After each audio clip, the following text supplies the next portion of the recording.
Bueno, adentrémonos en esto. Imagínense por un segundo las oscuras calles de Londres en 1916. El cielo no está lleno de estrellas, sino de cepelines acechando en la sombra.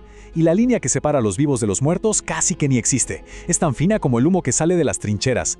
Hoy vamos a explorar la fascinante historia que nos presenta el material de La luz en la niebla. Es básicamente una crónica brutal de la Primera Guerra Mundial, pero entretejida con un submundo espectral alucinante. Hablamos de supervivencia, de secretos ocultos y, claro, de un romance totalmente prohibido que literalmente desafía a la muerte. Y para entender esa época, escuchen esta frase. Refleja a la perfección ese nivel de horror absoluto que definió el momento. La guerra no era solo un temita de geopolítica que se leía en los periódicos. Era una herida abierta, desgarradora, en pleno corazón de Europa. Según el material que estamos analizando, esta masacre de proporciones industriales hizo algo impensable. Borró los límites entre este mundo y el más allá. Con millones cayendo en la peor carnicería de la historia, el trauma colectivo fue tan, pero tan denso, que los espíritus se quedaron atrapados, deambulando en un mundo consumido por el lodo y la pólvora. Pasemos a ver cómo se va gestando todo esto, porque la trayectoria hacia esta pesadilla es sumamente impactante. Todo arranca con esa soberbia de la preguerra, ejemplificada trágicamente con el hundimiento del Titanic en 1912. Esa tragedia hundió también a la vieja sociedad acomodada, abriéndole paso a la carnicería pura y dura de la Gran Guerra, llegando a su punto más sangriento en la Batalla del Somme en 1916. Y es justo aquí, en medio de todas estas sombras de la historia, donde entran en juego nuestros protagonistas. Lo que nos lleva a Ada Chapman. Escuchen esto. Ella sobrevivió al naufragio del Titanic. Increíble, ¿no? Ese desastre submarino fue como un prólogo de la muerte masiva que estaba por venir. Y después de una experiencia así, ¿qué haces con tu vida? Bueno, el propósito de Ada se transformó por completo. Se convirtió en una figura clave del espiritismo, dirigiendo una academia dedicada exclusivamente a consolar y guiar a esas almas perdidas que no lograban descansar en paz. Pero claro, este noble propósito estaba a punto de chocar de frente con una fuerza totalmente opuesta. Ahora, lo verdaderamente interesante de este contraste es lo abismal de sus mundos. De un lado la tenemos a ella, Ada, la médium empática que ampara espíritus, y del otro aparece Alabaster Thorne. Él es un espía e investigador implacable de algo llamado la Orden de Cassandra. Su único objetivo en la vida es desenmascarar y destruir a las espiritistas. Sus visiones chocan brutalmente. Donde él ve engaño, estafas y un peligro latente, ella solo ve almas solitarias que necesitan ayuda. Y sin embargo, los hilos del destino, en medio de la guerra, los van a enredar de una forma que ninguno de los dos espera. Y toda esta tensión estalla en un escenario perfecto, las calles ennegrecidas y aterradoras de Londres. Con las bombas cayendo del cielo, la gente estaba desesperada por contactar a sus seres queridos muertos en combate. O sea, el caldo de cultivo ideal para un submundo espiritista gigantesco. Obviamente, se llenó de charlatanes lucrándose del dolor ajeno. Por eso, la Orden de Cassandra opera en las sombras, en secreto absoluto, organizando misiones muy calculadas para hundir a figuras influyentes de ese mundo. Figuras, claro, como Ada. Pero dentro de todo este caos, el material nos revela algo llamado espiritismo inverso. Olvídense de la típica sesión con veladoras y gente tomándose de las manos. Esto es otra cosa. Es una práctica rarísima y peligrosísima donde la medium deja su cuerpo físico inerte y viaja directamente a los campos de Asfódelos. Es un lugar hermoso, sí, pero aterrador a más no poder.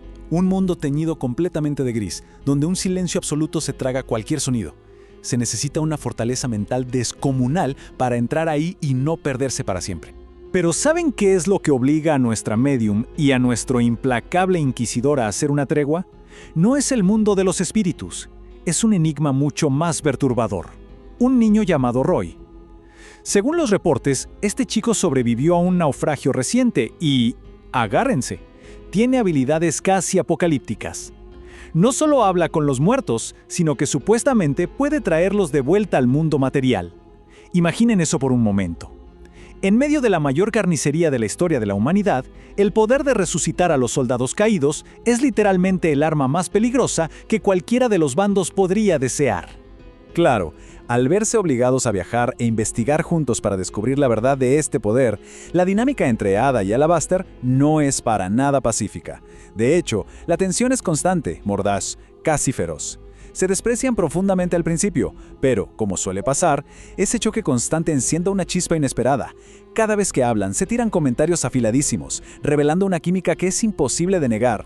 Cuanto más intentan destruirse intelectualmente, más fuerte se vuelve ese magnetismo prohibido que los arrastra el uno hacia el otro. Y esto nos pone frente a una pregunta clave. Cuando dejamos atrás las neblinosas calles de Londres y la investigación los arrastra directo al mismísimo infierno de las trincheras en Francia, ¿qué pasa cuando una pasión tan incontrolable choca de frente con la peor máquina de destrucción masiva jamás creada? Este es el giro donde la historia deja de ser un simple misterio espiritista y se convierte en una crónica oscurísima sobre cómo el amor y la resiliencia sobreviven bajo el fuego cruzado. Bajamos entonces al barro manchado de sangre de las trincheras de Courcelette en la región del Somme. El material no se guarda absolutamente nada al describir el horror diario de los soldados, el gas mostaza quemando los pulmones, los bombardeos que no paraban nunca, la desesperación. Es el infierno en la tierra. Y es justo en este abismo donde descubrimos que el general prusiano Klingerman tiene un plan macabro. Quiere usar a este niño de la resurrección como arma. ¿Para qué? Para revivir al mismísimo archiduque de Sarajevo. O sea, el tipo pretende reescribir la geopolítica mundial resucitando a los muertos a voluntad. Una verdadera locura. Entonces, el punto crucial aquí es cómo esta devoción se vuelve el pilar de toda la historia. La brutalidad insoportable de la guerra arranca de cuajo todos los prejuicios y el odio que Ada y Alabaster se tenían. Cuando estás rodeado de muerte y destrucción a esa escala, las peleas entre la Orden de Cassandra y las espiritistas ya no importan en lo absoluto. Las doctrinas se vuelven cenizas. Lo único que queda claro en sus mentes es que, si el mundo se está acabando literalmente a pedazos, la única batalla que realmente vale la pena pelear es por la persona que amas. Y esa conexión estalla de la forma más intensa posible. Olvídense de los romances de época en salones elegantes. Esto ocurre en las ruinas de un viejo molino bombardeado en Poitiers. Rodeados de muerte, cubiertos de lodo y la ceniza sofocante de las trincheras, finalmente consuman su relación. Es un acto desesperado, instintivo. Representa un grito de supervivencia que se niega rotundamente a rendirse ante la masacre infinita que ruge justo afuera de esas paredes en ruinas. Como dice el texto, sucio, desordenado y perfecto. No fue ningún cuento de hadas, fue caótico y profundamente humano. En medio de un mundo industrializado y diseñado para aniquilar, este momento tan íntimo es un triunfo total del instinto de vivir. Nos muestra que, incluso ante la oscuridad más espantosa, ese impulso nuestro de conectar, de amar a alguien más y de compartir la existencia es lo que nos mantiene aferrados a nuestra propia humanidad. Básicamente, transformaron la desesperación del momento en persistencia pura. Ahora, hay que hacer un paréntesis importantísimo aquí. Mientras el continente entero se ahogaba en sangre y dolor humano, el relato nos revela sutilmente que había algo más operando en las sombras. Fuerzas antiguas y sobrenaturales, sacadas directo de los mitos del folclore irlandés, observaban y manipulaban los hilos de esta tragedia, entes primordiales conocidos como los Side. Y esto le añade una capa súper escalofriante a la historia, porque nos recuerda que, aunque el infierno de las trincheras fue financiado y creado por la mano del hombre, el universo siempre va a esconder horrores silenciosos que nuestra lógica jamás logrará comprender del todo.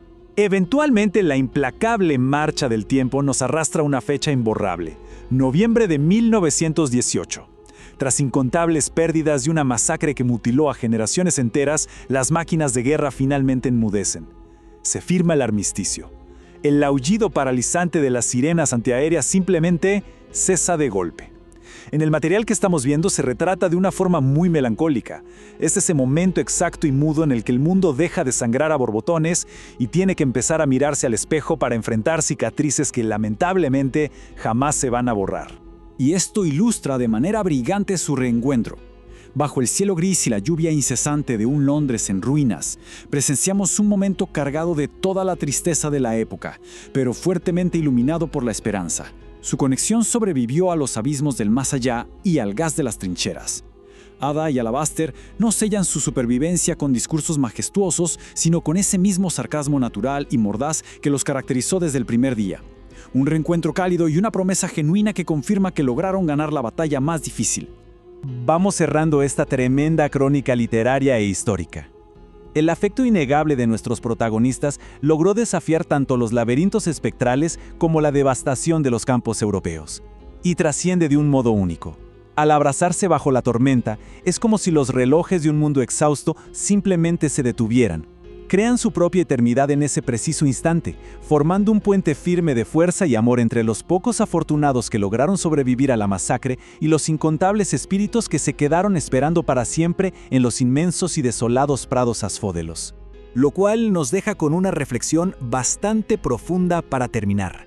Cuando los vapores tóxicos de las explosiones y la niebla de la guerra finalmente se disipan del horizonte, el simple acto de sobrevivir se convierte en una carga silenciosa y pesada.